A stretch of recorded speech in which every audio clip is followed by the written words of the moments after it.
سر، عدالتی کارکردگی، شفافیت اور جلد فیصلہ کرنے کے مسائل سے متعلق عام شکایات اور اس کے حوالے سے کہا جا رہا ہے کہ یہ ترامیم جو ہیں اس پر کسی طرح سے اثر انداز ہوں گی۔ سب سے پہلے عوامی مسائل کس طرح سے اس سے متاثر ہو سکتی ہیں، اس حوالے سے میں آپ سے جاننا چاہوں گی، باقی نکات کی طرف جانے سے پہلے۔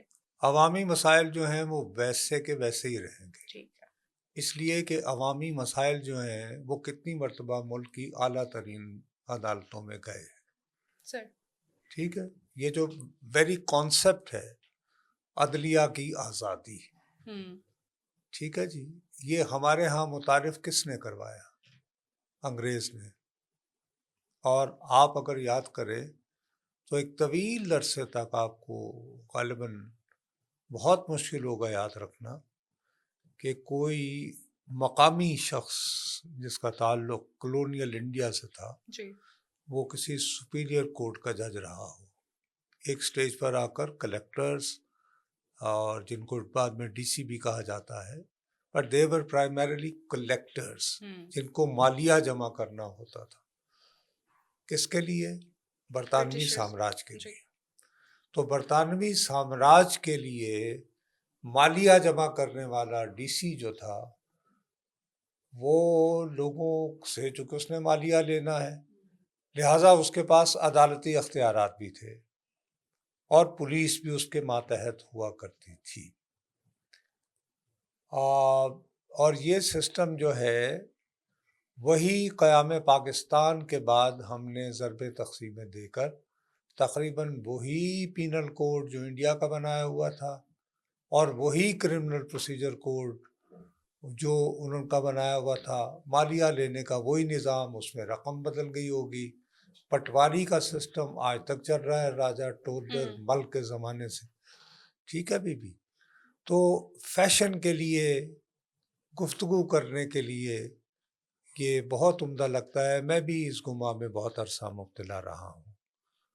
میرا نہیں خیال کہ یہ تمام موضوعات جو ہم زیر بحث لاتے ہیں آئین کی اس ترمیم یا اس ترمیم کے نام پر، اس کا عام آدمی جو خلق خدا ہے اس سے کوئی تعلق ہوتا ہے، ورنہ تو ہمارے یہاں یہ لطیفے ہوئے ہیں کہ ایک بندہ پھانسی لگ گیا ہے تو پھانسی لگنے کے بعد جب اس کی اپیل سپریم کورٹ میں آتی ہے تو پتہ چلتا ہے کہ وہ تو پھانسی لگ چکا ہے۔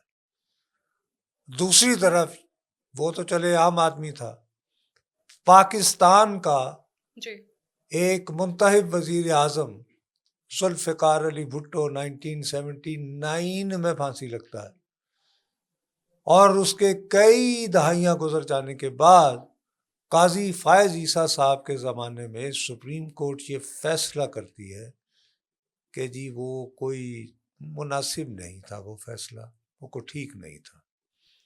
اس کے بعد ایک ہمارے ہاں ہی سپریم کورٹ ہوتا تھا، اس کے جج ہوتے تھے جناب ثاقب نثار صاحب۔ وہ جب ثاقب نثار تھے تو ان کی عدالت سے جو ہے یہ فیصلہ ہوا کہ نواز شریف جو ہیں وہ جھوٹے ہیں اور خائن بھی ہیں، کرپٹ بھی ہیں، ان پر قومی خزانے کا اعتبار نہیں کیا جا سکتا، لہٰذا وہ تا حیات کوئی بھی عوامی عہدہ لینے کے لیے ناقابل قرار دیے گئے۔ وہی ثاقب نثار جب سابق نثار ہوتے ہیں تو فروری 2024 کے انتخاب کے قریب چوتھی مرتبہ پاکستان کے وزیر اعظم ہونے کے خواب میں نواز شریف صاحب پاکستان تشریف لاتے ہیں اور براہ راست لاہور کے ہوائی اڈے پر اترنے کے بجائے وہ اسلام آباد آتے ہیں، جہاں پر آلریڈی وہ ان کے بایو میٹرک ہو جاتی ہیں، اور اس کے بعد وہی عدالت کہتی ہے کہ ان کو جو سزا سنائی گئی تھی وہ واجب نہیں تھی، درست نہیں تھی۔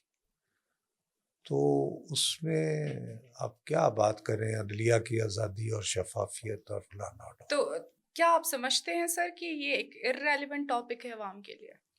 عوام کے لیے بالکل، اس کے لیے تو اس کا بنیادی مسئلہ جو ہے وہ یہ ہے کہ اس وقت ٹماٹر کی کیا قیمت ہو گئی ہے، اس کا بنیادی مسئلہ یہ ہے کہ اس وقت چینی دستیاب نہیں ہے، وغیرہ اور وغیرہ، اس کی تنخواہ وہی ہے، نوکری اس کی ہمہ وقت خطرے میں ہے. لیکن میں اور آپ فیشن کے طور پر ہم سمجھتے ہیں کہ جیسے ہمارے ہاں کسی زمانے میں عدلیہ بہت شفاف تھی، بہت آزاد تھی، اور ابھی 2-4 دن پہلے 27ویں ترمیم کے ذریعے اس کی آزادی سلب کر لی گئی ہے. میں اس گماں میں مبتلا نہیں ہوں، میرا اپنا خیال ہے.